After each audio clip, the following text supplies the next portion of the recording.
Hello students, आज हम पढ़ेंगे संस्कृत दिव्यम चैप्टर 6 षष्ठः पाठः। जो चैप्टर का नाम है चाणक्यः चंद्रगुप्तः च, मीन्स चाणक्य और चंद्रगुप्त।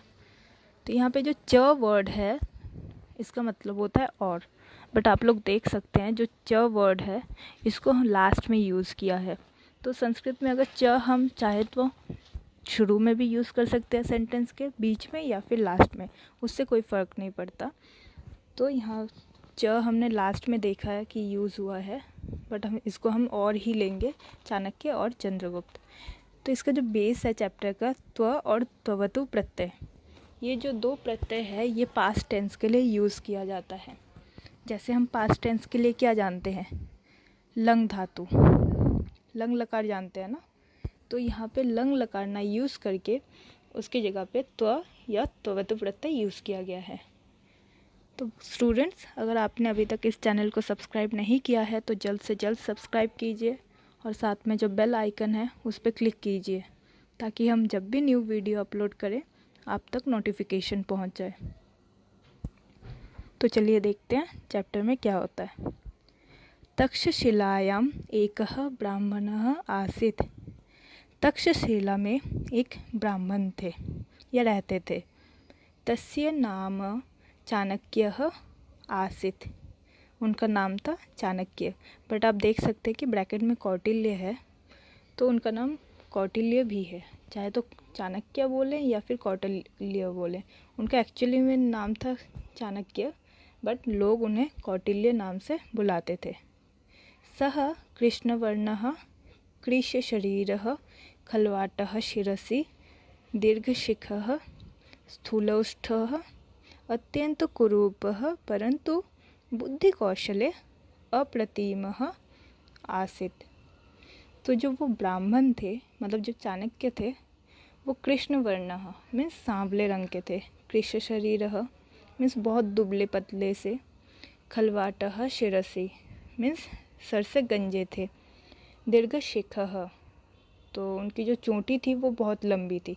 गंजे सर होने के बावजूद भी जो चोटी थी वो बहुत लंबी थी। स्थूलोष्ठ मीन्स उनके होंठ जो थे वो बहुत मोटे मोटे थे। अत्यंत कुरूपः बहुत ही बदसूरत दिखने में थे। परंतु बुद्धि कौशले अप्रतिमः आसीत्। किंतु बुद्धि कौशल में मीन्स दिमागदार, बहुत ज़्यादा वो बुद्धि, कौटिल्य जो कहा गया है ना, कुटिल बुद्धि वाले थे।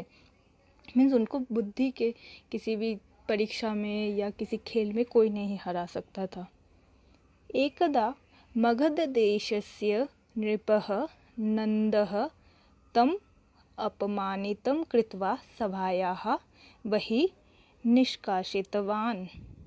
तो एक बार क्या हुआ, जो वो ब्राह्मण थे चाणक्य, उनको मगध देश के राजा, क्या नाम था मगध देश के राजा का नाम, नंद।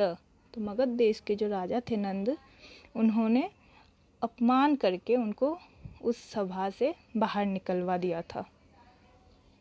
एतेन अपमानेन सः क्रुद्धः भूत्वा प्रतिज्ञाम् अकरोत्। इस बात से उन्होंने अपने आप को बहुत अपमान महसूस किया, उनको बहुत बुरा लगा, जिस वजह से उनको बहुत गुस्सा आया। तो गुस्से में उन्होंने प्रतिज्ञा किया कि यावत् अहम नंदवंशम न नंक्ष्यामि तावत् शिखाम न भंस्यामि। मीन्स जब तक मैं नंद वंश के सर्वनाश को ना देख लूँ तब तक इस शिखा को नहीं बांधूंगा। मीन्स उस चोटी को नहीं बांधेंगे, हमेशा चोटी खुले ही रखेंगे। एतत् निश्चयं कृत्वा सः एकं योग्यं युवकम् अन्वेष्टुं गृहात् निर्गतः। यह निश्चय करके मीन्स दृढ़ निश्चय करके वह एक योग्य युवक की खोज में निकल पड़े। तो फिर आपने अभी तक क्या देखा कि तक्षशिला में एक ब्राह्मण रहते थे जिनका नाम था चाणक्य। उन्हें लोग कौटिल्य बुलाया करते थे। वो दिखने में तो अच्छे नहीं थे, बट वो बहुत कुटिल बुद्धि के थे, बहुत प्रभावी थे। तो एक बार वो मगध देश गए थे राजा के पास, मगध देश के राजा का नाम था नंद। पर उस नंद राजा ने क्या किया, उनको अपमानित करके उस सभा से निकलवा दिया, जिस बात से वो बहुत गुस्सा हुए, क्रोध में आ गए और प्रतिज्ञा की कि जब तक उस नंद वंश जो नंद राजा है, अब पहले के टाइम में यही होता था कि राजा का जो नाम होता था उसी नाम से उस वंश को जाना जाता था। तो वहाँ के राजा का नाम था नंद, तो नंद वंश इसीलिए कहा गया। तो नंद वंश की जब तक सर्वनाश ना कर दे तब तक उस चोटी को नहीं बांधेंगे। तो ये निश्चय दृढ़ करके वह एक युवक के खोज में निकल पड़े थे। एकदा मार्गे राजा प्रजा इति क्रीडन्तं बालकं वीक्ष्य सः तत्रैव स्थितवान। तो वो जब घर से बाहर गए थे तो वहाँ रास्ते में कुछ लड़के खेल रहे थे। खेल का क्या नाम था, राजा प्रजा। यह देखकर वे वहीं पे ही रुक गए। अब यहाँ पे जो गाइस देखिए, जैसे यहाँ पे डार्क वर्ड्स है, निष्कासितवान, स्थितवान, तो ये जो है तवत प्रत्यय है। और ये क्रुद्धः, निर्गतः, ये जो है ये त्व प्रत्यय है। तो यहाँ पे ये दो प्रत्यय यूज़ किए गए हैं लंग लकार के जगह पर। ठीक है। तो गाइस आपने अभी तक अगर इस चैनल को सब्सक्राइब नहीं किया है तो जल्द से जल्द सब्सक्राइब कीजिए और साथ में जो बेल आइकन है उस पर क्लिक कीजिए ताकि जब भी न्यू वीडियो अपलोड करें हम उस तक नोटिफिकेशन पहुंच जाए। तो चलिए आगे देखते हैं। एकः बालकः नृपः आसीत्, अन्ये च मंत्री प्रजाजनाः च आसन्। तो जो बच्चे गेम खेल रहे थे, जो गेम का नाम था राजा और प्रजा, तो उसमें एक बालक था, मीन्स एक लड़का था जो राजा बना हुआ था और बाकी सब उसके प्रजाजन थे। बालकस्य सम्मुखे द्वे महिले अतिष्ठताम्। तो उस बालक के सम्मुखे में सामने दो महिलाएं बैठी हुई थी। और उस बालक के सामने मतलब जो राजा बना हुआ था, तो उस गेम में तो वो राजा था, तो इसलिए राजा के सामने दो महिलाएं बैठी हुई थी। एकस्याः अंके एकः शिशुः आसीत्। एक के अंके, अंके मीन्स गोद में, लैप, अंक मीन्स लैप। तो एक महिला के गोद में एक शिशु था, मीन्स एक छोटा सा बच्चा था। सा नृपाय अकथयत्। तो उस महिला ने राजा से कहा, एषः मम शिशु अस्ति, यह मेरा बच्चा है। अन्य अवदत्। दूसरी वाली ने कहा, एष मम शिशु, ये मेरा बच्चा है। विवदमाने द्वे नृपः अवदत्। ये सब देखकर उस राजा ने कहा, अलम कोलाहलेन, कोलाहल मत करो, अलम विवादेन, विवाद मत करो, अहम अधुना न्यायम करिष्यामि, मैं अभी न्याय करूँगा। तो यहाँ पे क्या था, जो बच्चे थे वो राजा प्रजा गेम खेल रहे थे। तो एक लड़का राजा बना हुआ था और बाकी सब प्रजा बने हुए थे। तो उस राजा के सामने दो महिलाएं बैठी हुई थी और एक के गोद में एक बच्चा था। तो जिसके गोद में वो बच्चा था उसने कहा कि ये मेरा बच्चा है। फिर दूसरी महिला ने कहा, नहीं ये मेरा बच्चा है। तो ये देखकर उस राजा ने कहा कि कोलाहल मत करो, झगड़ा मत करो, विवाद मत करो, मैं अभी न्याय करूँगा। सह सैनिकम आदिष्टवान। उसने सैनिकों को आदेश दिया। शिशोः द्वे खंडे कृत्वा अर्धम अर्धम ताभ्यम यच्छ। तो जो वो राजा था उसने जब कहा कि मैं न्याय करूँगा, तो उसने क्या किया, उसने अपने सैनिक को आदेश दिया कि इस बच्चे के दो टुकड़े करो, आधा इस महिला को दे दो और आधा दूसरी महिला को दे दो। तदेव एका महिला नृपस्य चरणयोः पतित्वा अवदत्। तुरंत ही एक महिला उस राजा के पैरों में गिरकर बोलती है, महाराज कि महाराज एवं मा कुरु, ऐसा मत कीजिए, शिशुम मत मारियो, शिशु को मत मारिए, इस बच्चे को मत मारिए। शिशुम तस्यै एव महिलायै यच्छतु, यह बच्चा उसी महिला को दे दीजिए। तो ये हुआ कि जब वो दोनों लड़ रही थी महिलाएं, तो राजा ने अपने सैनिक को आदेश दिया कि शिशु के आधे आधे टुकड़े कर दो, एक इस महिला को दे दो, दूसरी वाली को दे दो। बट तभी एक महिला बोल उठी कि नहीं, इस बच्चे को मत मारिए, आप एक काम कीजिए, आप उसी बच्चे को दे दीजिए, मैं कुछ नहीं बोलूँगी।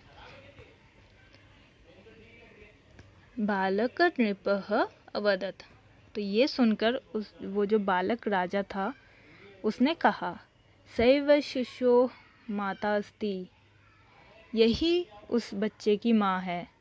चाणक्यः एतत् सर्वम् अपश्यत्, बालकस्य च न्यायं दृष्ट्वा स्तब्धः जातः। जो चाणक्य था वो वहीं पे साइड में बैठा हुआ था, वो सब कुछ देख रहा था।